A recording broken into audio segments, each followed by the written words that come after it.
The first time I heard the word ignition used in a truly profound way was in a very remote African village. 20 years ago, my brother Dave and I traveled to a place called Misomali village. We went there to live with the community and work with them to build a school. When we arrived, this is the school that they had. About 150 kids attending, only 12 of them girls. We sat down with the community, we explained, if you're willing to do all the labor, contribute the labor to build this school, and if you're willing to send your daughters to school in equal numbers with your sons, we can build a new school. They were all in. We got busy digging the foundation. This guy, Stephen, was on the work site every single day.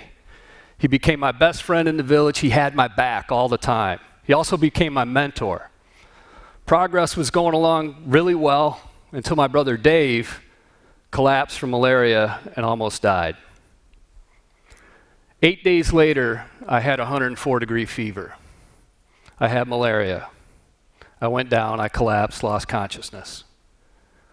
By the grace of God, my brother was able to drag me into one of 2 hospitals that they had in the country at the time. When I came out of it a couple of days later, the doctor looked at me and he said, 2 more hours away from this hospital and you would have been dead. Luckily, I was back on my feet in about 3 or 4 days. My brother Dave had to come back to the States to recover. When I went back to Misomali village, though, I looked around and I saw these community members and I realized when they contract malaria, they do not have a near-death experience. They die. Why did I survive and they don't? Extreme poverty. They don't have the $20 hospital fee. They don't have money for meds. They don't have $2 for a mosquito net. I was overwhelmed, man. I wanted to get out of there. But then I realized if we could build this school, then they could break that cycle of extreme poverty through education. So I hung around. 2 weeks later, something beautiful happened. Stephen's wife had their first little baby, first child, Ruthie. And I held Ruthie in my arms. I was enjoying the moment until Stephen looked at me and he said, "We're going to get that school built, right?" Man, I was terrified. People around me were dying, and I was pretty sure that we weren't going to be able to build that school. The only thing I was certain of was that Stephen was never going to quit. All this happened 20 years ago. Since then, we have built more than 500 schools around the world, from Haiti to Nepal to Malawi and 3 other countries in Africa. But did we get that school built in Misomali village? We did. When I left the village, there were 150 kids attending that new school. But I was lucky to get out of there with my life, so I never went back. I was there not long ago in Malawi with this team of kids from the South Bronx.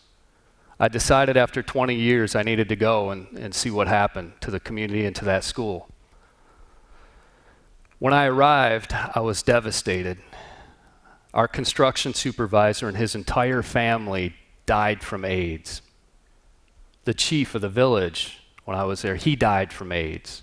I was paralyzed. I couldn't even walk. But then the community came to welcome me and lift me up and celebrate. But I can't find Stephen. I'm still looking for Stephen. I don't know what happened to Stephen. After half an hour, I realized that Stephen didn't make it either. And just as soon as my heart started to sink, he emerged from the crowd, smiling and alive. I will never forget what Stephen gave me. In my moment of fear, he gave me the courage to keep going. I will never forget that. Right after we met, he led me to the center of the village, and I was stunned. I was stunned because I didn't know which school we built. Instead of 1 school and 150 kids, there are 5 schools and 1,000 kids attending school every day. 533 of them are girls. It's amazing. But then I had to ask Stephen about Ruthie, the little baby. Where's Ruthie? Is she still with us? Too many babies in Malawi don't survive. Stephen smiled, introduced me to his beautiful 20-year-old daughter.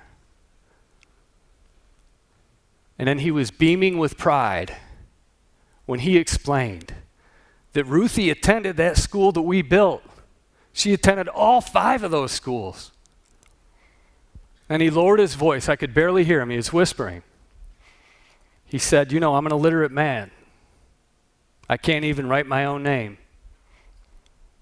But Ruthie became a teacher, and she will lift up my family's name forever." And then he looked at me, and he used that word. He said, "You are the ignition." And I thought about that, the definition, the act of starting a fire so an engine begins to work. I shook my head. I looked back at Stephen. I said, "No, you are the ignition. You lit that fire 20 years ago, and now Ruthie is the ignition." And education is a fire that nobody can extinguish. There are now 81,000 children, parents, and grandparents attending these schools every single day. They built those schools with their own hands. They are starting fires.